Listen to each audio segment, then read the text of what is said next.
Assalamu alaikum students. Welcome to the 36th lecture of Artificial Intelligence. I hope you are fine and enjoying these video lecture series of AI. I am Mohammad Umar Farooq, lecturer Computer Sciences, University of Education Lahore. So हम पिछले कुछ lecture से machine learning concepts की बात कर रहे थे। उसमें हमने कुछ क्लासिफिकेशन और रिग्रेशन प्रॉब्लम्स को हमने देखा। So in this video lecture I am going to start the concept of neural network, जो कि बहुत ही इंपॉर्टेंट कॉन्सेप्ट है। जो है वो बड़ा एक ज़बरदस्त एल्गोरिदम है जो कि क्लासिफिकेशन के लिए भी इसको यूज़ किया जा सकता है। We can also use this algorithm, this neural network, जो कि ह्यूमन के न्यूरॉन्स की मेमेकी करने की कोशिश की गई है इसके अंदर, जो कि मैथमेटिकल बेसिकली मॉडल है। और इसके थ्रू हम क्या कर सकते हैं, we can achieve the classification, we can solve the classification problems as well as we can also solve regression problem. So अब न्यूरल नेटवर्क के ऊपर जाने से पहले we must know about the concept of perceptron. आज हम perceptron के बारे में बात करेंगे, जो कि सिंगल न्यूरॉन है। But before going into the detail of this perceptron, I would like to discuss the some biological neurons कि हमारी बॉडी के अंदर किस तरह से न्यूरॉन्स होते हैं। So here is the structure of biological neurons. यहाँ पे डेंड्राइट्स, सोमा, एक्सॉन, आउटपुट्स। सो ये हमारे पास कुछ इस तरह से होते हैं, जिसके अंदर सारा केमिकल रिएक्शंस होते हैं। ये क्या करता है कि ये एक्सॉन, ये डेंड्राइट्स जो होते हैं, ये इनपुट्स यहाँ से आती हैं, यहाँ पे कुछ केमिकल चेंजेस होती हैं। अब वो केमिकल चेंजेस जब कुछ ज़्यादा हो जाती हैं तो उससे हम क्या करते हैं, आउटपुट परफॉर्म करते हैं। तो ये कुछ स्ट्रक्चर है हमारे पास बायोलॉजिकल न्यूरॉन का। The human brain contains over 10 billion neurons, mean के इतने न्यूरॉन्स होते हैं उसमें। Human brain contains about 60 trillion connections, mean between these 10 billion neurons there are almost 60 trillion connections, जो कि इनको क्या करते हैं, इन न्यूरॉन्स को कनेक्ट करते हैं। Each neurons contains a soma, which is the body of neurons, an axon, and a number of dendrites. When this input signal exceed a certain, अब क्या करते हैं कि हमारे पास जो input आती है वो dendrites के थ्रू आती है। वो क्या करते हैं, जब वो input signal जो है वो exceed कर देते हैं certain threshold, the neuron fires. Neurons की क्या होती हैं, इन आउटपुट फायर कर देता है। In fact a chemical reaction occurs which causes an electrical pulse known as action potential. So ये कुछ इस तरह से इसकी वर्किंग है। इतने न्यूरॉन्स हैं हमारी बॉडी के अंदर, हमारे ब्रेन के अंदर उनके इतने कनेक्शंस हैं। अब हम क्या करने जा रहे हैं, हम कुछ इसी तरह से न्यूरॉन्स हम मैथमेटिकली बनाने जा रहे हैं। लेकिन उससे जाने से पहले यहाँ पे कुछ एक दो इंटरेस्टिंग एग्जांपल्स उसके ऊपर बात कर लेते हैं। मेरे एक स्टूडेंट थे, जब मैंने उसको पहली दफ़ा इस कोर्स को पढ़ाया तो उन्होंने एक वीडियो बनाई हुई थी। वीडियो क्या थी, वो बच्चा जो है वो फेल हो जाता है 2 या 3 नंबर से, और यूनिवर्सिटी की छत से वो छलांग लगाता है, ख़ुदकुशी करता है और नीचे गिरता है। अब हर बंदा आके उससे पूछता है कि गूफी को क्या हुआ है, गूफी को क्या हुआ है। लेकिन साथ ही एक स्टूडेंट और आता है जो कि क्या करता है, उसको कहता है कि सर ने सबको 2-2, 3-3 नंबर एक्स्ट्रा दे दिए हैं सेशनल में से। तो इस वजह से वो जब ये बात सुनता है उसको आइडिया हो जाता है कि मैं पास हो गया हूँ। तो वो वहीं से जो बेहोश हुआ पड़ा होता है, जो कि किसी की नहीं सुनता, तो वो उठ के खड़ा हो जाता है और भाग जाता है अपने टीचर को थैंक यू कहने के लिए।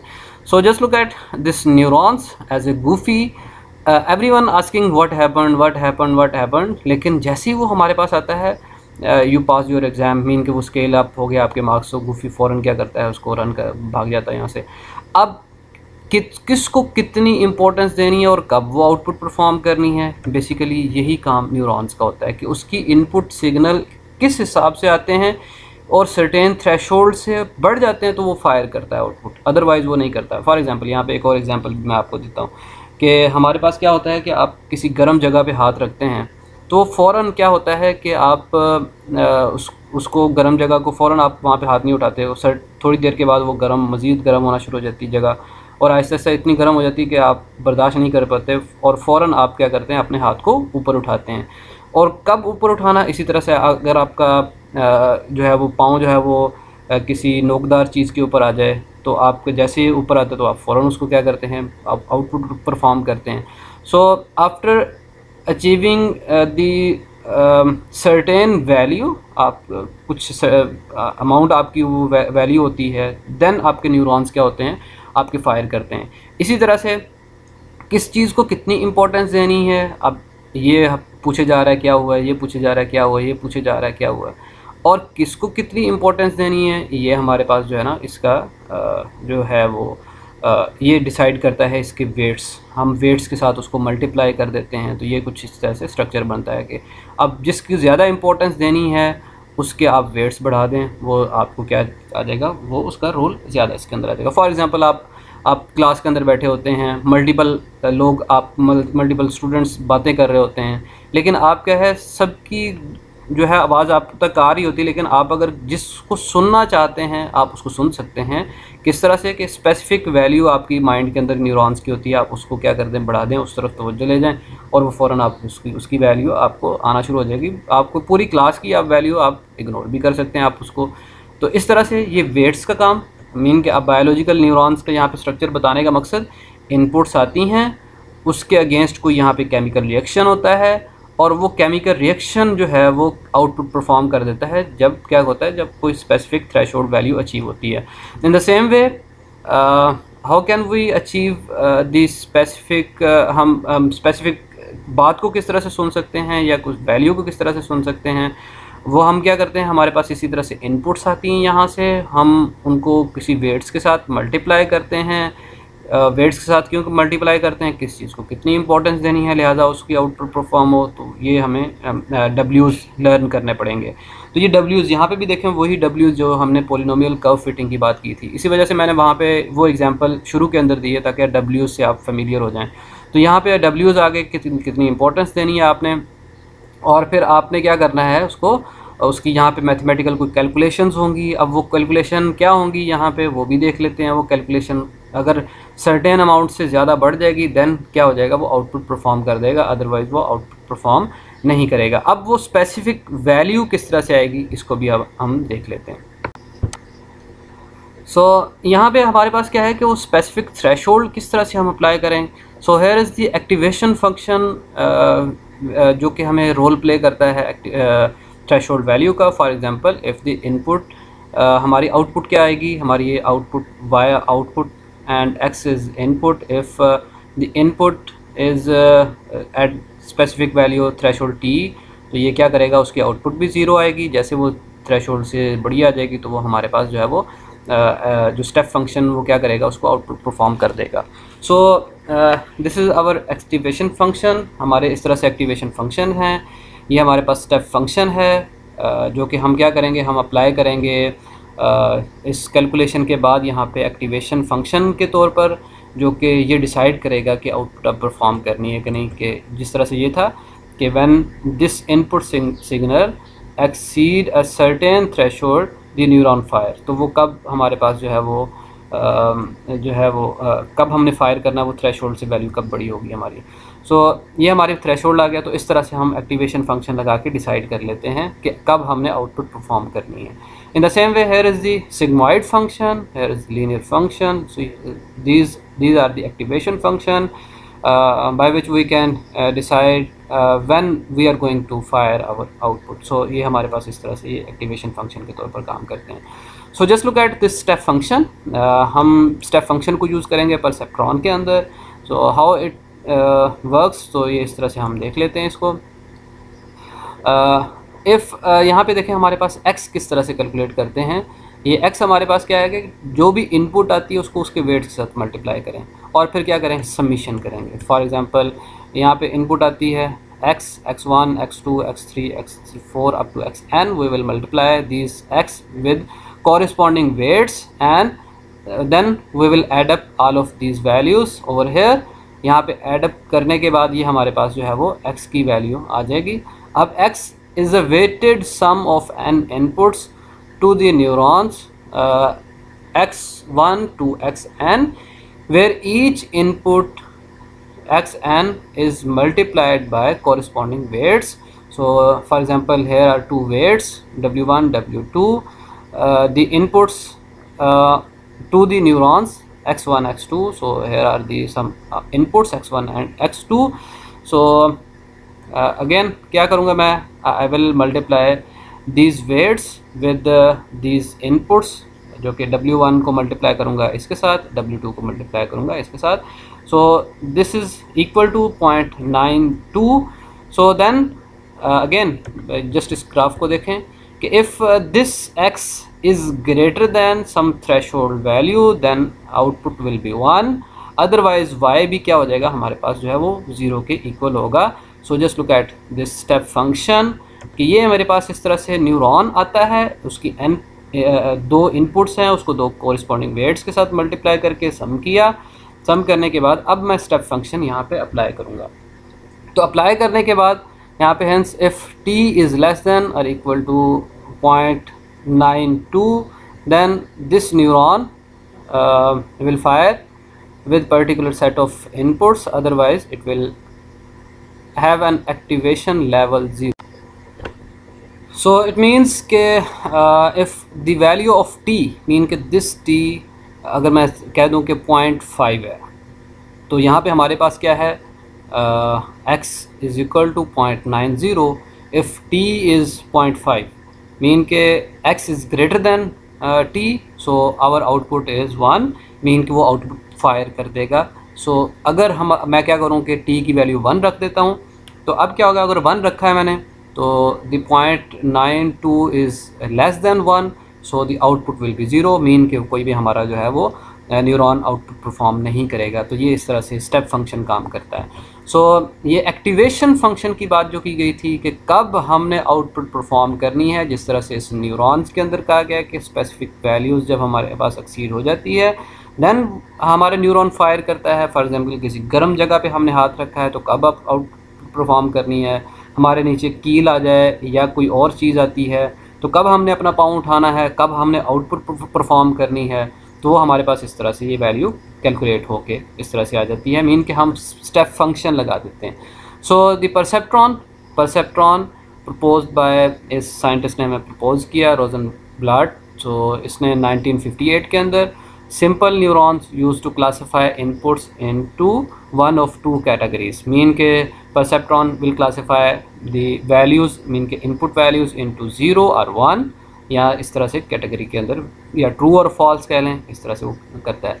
A perceptron use a step function that returns 1 if the weighted sum of the input x is greater than a threshold, जैसे अभी हमने देखा, and and 0 if x is less than or equal to t, mean के t से अगर वो less than और equal to है तो वो आउटपुट इस तरह से परफॉर्म करेगा, 0 का आउटपुट नहीं परफॉर्म करेगा. So here is the structure of perceptron. Mean there are multiple inputs from x1 to xn. ये इसके साथ क्या है, एसोसिएटेड वेट्स हैं. हम क्या करेंगे, इस परसेप्ट्रॉन के थ्रू हम क्या करेंगे, ये हमारे पास ये आउटपुट आएगी और इनको क्या करेंगे, सम करेंगे. सम करने के बाद फिर उसको एक्टिवेशन लगाएंगे और ये y हमारे पास आउटपुट आ जाएगी. तो this is our perceptron. So activation function, यहाँ पे ये परसेप्ट्रॉन नहीं है बल्कि ये क्या है, हमारा जस्ट वेट हम कर रहे हैं, उसका प्रोडक्ट कर रहे हैं. So here is our perceptron overall कि क्या करता है, इनपुट्स आती हैं, वेट्स उसको होते हैं, मल्टीप्लाई होता है, सम करते हैं, then we will apply the activation function, then हम क्या करेंगे, आउटपुट परफॉर्म करेंगे. So for activation function is equal to step function for perceptron. So ये हमारे पास इस तरह से इसका स्ट्रक्चर है. So I will classify this data. OR gate x1, there are two inputs x1 and x2. There are 4 different combination of my inputs 0 0 1 0 1 0 0 0 1 1 0 and 1. अब OR gate इस तरह से हमारे पास आ जाएगा कि 0 1 1 1.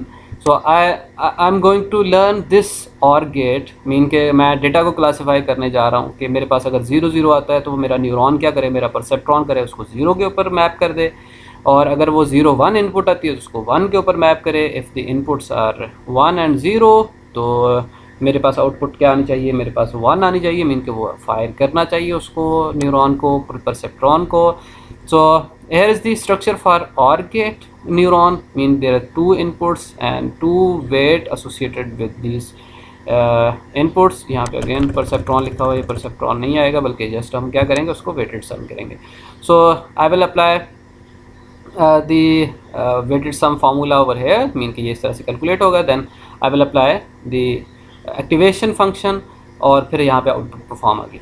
अब यहाँ से क्वेश्चन ये है कि अब वेट्स हम कहाँ से लेके आएंगे. इनिशियली वेट्स जो हैं वो रैंडमली इनिशलाइज करेंगे हम. अब अगर वेट्स हमने सही तरह से लर्न कर लिए तो ये आउटपुट हमारी सही तरह से आ जाएगी. अगर हमने वेट्स सही तरह से लर्न ना किए होंगे तो हमारी आउटपुट भी क्या है वो सही तरह से परफॉर्म नहीं होगी, आउटपुट नहीं आएगी. So for example just look at this problem graphically. So there are 4 inputs mean 0 0 1 0 1 1 1 0 0 1. सो मेरे पास अगर ये इनपुट्स 0 0 आती है तो ये 0 के ऊपर आए मेरे पास. तो इस तरह से मैंने इसको रेड सर्कल के साथ और फिल नहीं किया विदाउट फिलिंग. दिस सर्कल को मैंने रिप्रेजेंट किया और यहाँ पे मैंने 3 को क्या कर दिया, फिल किया, because the output for these 3 inputs mean combination of these 3 inputs is equal to the output will be equal to 1. So basically मैं क्या करने जा रहा हूँ कि जब मैं ये इनपुट दूँ तो 1 आए, ये इनपुट दूँ तो 1 आए, ये वाली इनपुट दूँ तो 1 आए, और जब मैं 0 0 दूँ आउटपुट तो मेरे पास क्या आना चाहिए, मेरे पास आंसर मेरे पास 0 आना चाहिए. सो इसको अब किस तरह से, just look at this slide. This is also very important slide. Basically I want to learn this line जो कि क्या करती है, क्लासिफाई करती है कि इधर वाली साइड जो है ये वाला डेटा आ जाएगा, 1 वाली क्लास आ जाएगी, और इधर वाली जो डेटा है ये मेरे पास 0 वाली क्लास आ जाएगी. Basically I am going to learn this line by using this perceptron. और ये मेरे पास जो डेटा है ये और गेट का डेटा है जिसके अंदर मेरे पास अगेन लेबल मौजूद हैं कि ये इनपुट्स हैं तो इसका आउटपुट ये आती है, ये इनपुट्स हैं तो आउटपुट ये आती है, ये इनपुट है तो ये आउटपुट आती है. सो जिसके अगेंस्ट डेटा के इनपुट के अगेंस्ट आउटपुट अवेलेबल हो वो क्या होता है, वो हमारे पास सुपरवाइज्ड लर्निंग होती है. So for supervised learning I am going to learn this curve that classify my data into 2 classification mean कि 0 classification class and 1 class. तो इस तरह से ये डेटा मेरे पास अवेलेबल होगा और मैं इस तरह से इसको लर्न करूँगा. So just look at this algorithm that weights initialized randomly, then we will calculate the output using this function. We will calculate the error. If the error is less than the required error, then we will terminate this algorithm. Otherwise, we will move towards the step 2. Mean के हम क्या करेंगे, again update करेंगे weights को. Then हम इसको move कर देंगे, कैलकुलेट करेंगे हम आउटपुट को. सो दिस साइकिल, ये साइकिल चलता रहेगा कब तक, जब तक हमारे पास जो है वो एरर जो है वो हमारे पास रिक्वायर्ड एरर के से कम ना हो जाए. या फिर इसकी दूसरी कंडीशन ये भी हो सकती है कि कितने टाइम के बाद हम उसको कर दें, ख़त्म कर दें. सो ये हमारे पास कुछ एल्गोरिदम है. So I will apply this algorithm to classify this data set. So in this algorithm how can we update the weights. So here is the equation to update the value into W I is equal to W I is equal to W I plus A into X I multiply by e. E is error. If the error e is error that was produced, if हमारे पास अगर error आता है mean कि 0 0 input दिया और output 1 आ गई तो ये error है. इसी तरह से अगर हम 0 1 दें और आउटपुट 1 आनी चाहिए, 0 आ जाए तो ये error है. So if the error occurred produced then e will be equal to यहाँ पे हमारे पास उसकी कोई वैल्यू आएगी. अगर हमारे पास एरर नहीं आता तो ये 0 है. ओवरऑल अपडेट्स नहीं होगा कोई वेट के अंदर, मीन के एरर हमारा नहीं होगा तो वेट्स के अंदर अपडेशन नहीं होगी, तो वो उसी तरह से रहेगा.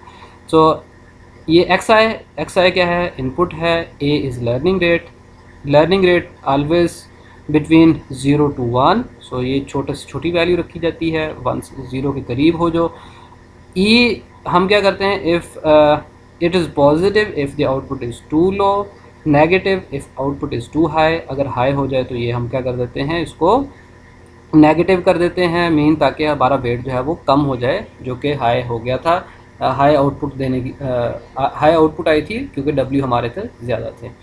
सो the value of T is equal to 0, mean कि टी हमारे पास 0 है यहाँ पे. कि अब इसकी थ्रेशोल्ड की वैल्यू जो हमने स्टेप फंक्शन की डिसाइड की थी, here is the step function. So if x is less than equal to zero तो ये हम आउटपुट परफॉर्म नहीं करेंगे। If the greater than zero तो यहाँ पे y की वैल्यू हमारे पास 1 आ जाएगी। तो ये हमारे पास इस तरह से ये एल्गोरिदम है जो काम करेगा। हम इसको इसके ऊपर अप्लाई कर देते हैं। So for x1 is equal to zero, x2 is equal to zero, so here is weights जो कि इनिशली मैंने ले ली हैं। Now I will calculate the output. So इसी तरह से इस इक्वेशन के अंदर इन वैल्यूज़ को रखा मैंने, इनके 0.2 को 0 के साथ और 0.4 को इसके साथ। अब ये देखें इसका आंसर 0 आया, तो ये इस स्टेप फंक्शन के पास करेंगे तो वो आउटपुट भी 0 देगी, क्योंकि इक्वल टू 0 है यहाँ पे। आउट स्टेप फंक्शन भी इसको आउटपुट 0 देगा। In the same way for x1 is equal to 0, x2 is equal to 1, so for this the value of this summation, weighted summation is 0.4 which is greater than 0, तो step function हमें 1 देगा। तो expected भी हमारे पास यही था कि 0 1 जब इनपुट आती है तो OR गेट हमें 1 देता है। व्हेन द इनपुट आर 0 0 तो OR गेट क्या करता है, आउटपुट 0 देता है। तो ये दोनों ठीक थे। लेकिन जब हम क्या आते हैं x1 is equal to 1, x2 is equal to 0, for this the output will be equal to 0। तो यहाँ पे आउटपुट हमारे पास 0 आ गई है जो कि लेस है। अब हम क्या करेंगे, जब हमारे पास लेस इनपुट आए तो हम पॉजिटिव हम e वैल्यू रखते हैं। तो अब यहाँ पे हम क्या करेंगे, वेट्स को अपडेट करेंगे। सो अब यहाँ पे e positive 1 because the output is lower, mean कि लेस दैन एक्सपेक्टेड वैल्यू। सो यहाँ पे पॉजिटिव 1 आ जाएगा। और इसी तरह से ये हमारे पास x1 is equal to 1, learning rate a is equal to 0.2, और इस तरह से वेट्स हमारे पास w1 0 की इक्वल हो जाएगा।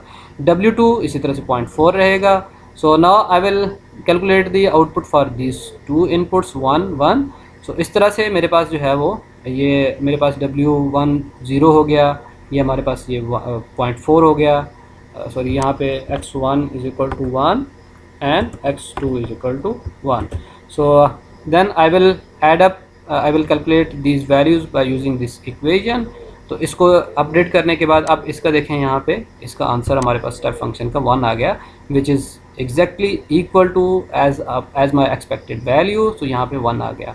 तो अब ये साइकिल क्या हो जाएगा, इसी तरह से चलता रहेगा कि ये मेरे पास जो है वो पहले साइकिल के अंदर, इस साइकिल के अंदर ये वाली चीज़ आई है, एक्सपेक्टेड वैल्यू ये था, अब एक्चुअल वैल्यू यहाँ पे ये आई है, मेरे पास एरर जनरेट हुआ, साथ ही मैंने वेट्स को अपडेट किया।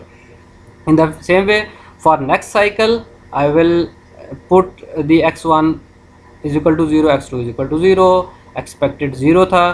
तो बाय यूजिंग दीज वेट्स इसका एरर नहीं आया, इसका भी एरर मेरे पास नहीं आया, लेकिन इसका फिर अगेन मेरे पास ये इसका भी एरर नहीं आया और इसका भी मेरे पास एरर नहीं आया, और ये मेरे पास यहाँ इसका एरर आया, सॉरी इसका एरर आया है। और यहाँ पे अगेन सॉरी यहाँ पे वेट्स मैंने अपडेट किया, यहाँ पे देखिए 0 था, ये 0.2 हो गया, मीन के 1 0 का एरर आया है, एरर इज इक्वल टू 1। तो ये मेरे पास यहाँ पे मैंने वेट्स अपडेट किए, ये 0.2 हो गया, पहले 0 था। In the same way then I will calculate all of the remaining values, और फिर नेक्स्ट साइकिल के अंदर जाऊँगा फॉर 0 0 input, the weight are 0.2 0.4, there is no error। in the same way for 0 1, और यहाँ पे भी कोई एरर नहीं आया, और ये इस तरह से इन चारों के ऊपर कोई भी एरर नहीं आया जब मेरे पास वेट्स क्या थे, 0.2 और 0.4 थे। और यहाँ पे देखें इनिशियली द वेट्स आर -0.2 -0.4, और ये देखें इन वेट्स के होते हुए मेरे पास जो है वो एक्टिवेशन स्टेप फंक्शन था, और यहाँ पे कोई एरर नहीं आया, इसने करेक्टली क्लासिफाई कर दिया। ये 0 0 को 0 के ऊपर, और 0 1 को मेरे पास 1 के ऊपर, 1 0 को 1 के ऊपर, 1 1 को 1 1 इसके ऊपर 1 के ऊपर। सो इस तरह से इस परसेप्ट्रॉन काम करता है। But there are some weaknesses in perceptron. Perceptron can only learn the model function that is linearly separable, so it can not classify the XOR gate. XOR gate किस तरह से होता है, आप देखें ये इनके दरमियान में कभी भी लाइन नहीं बना सकता, मीन कि अगर ये इसको इस तरह से यहाँ पे लाइन लगाए तो यहाँ पे 0 की वैल्यू आती है, इसको इस तरह से लाइन लगाए तो यहाँ पे 0 की वैल्यू आ गई, यहाँ पे 0 की वैल्यू आएगी। यहाँ पे अगर लाइन लगाता है मीन कि अगर ये इधर वाली क्लास 0 है तो इधर वाली 1 है, तो देखें यहाँ पे 2 ज़ीरोज़ आ गए हैं, लेकिन यहाँ पे इस तरह से हमारे पास ये लीनियरली सेपरेबल डेटा नहीं है, तो लिहाजा इसको क्लासीफाई भी नहीं कर सकता। So here is the weakness of perceptron that it can not classify the exclusive or gate. तो इस तरह से हमारे पास जो है वो परसेप्ट्रॉन काम भी करता है और ये हमारे पास इसकी वीकनेस भी है। I hope you enjoy this video lecture. If you have any question you can send me an email. Inshallah I will try my best to answer your question. Thank you for watching this video. Allah Hafiz.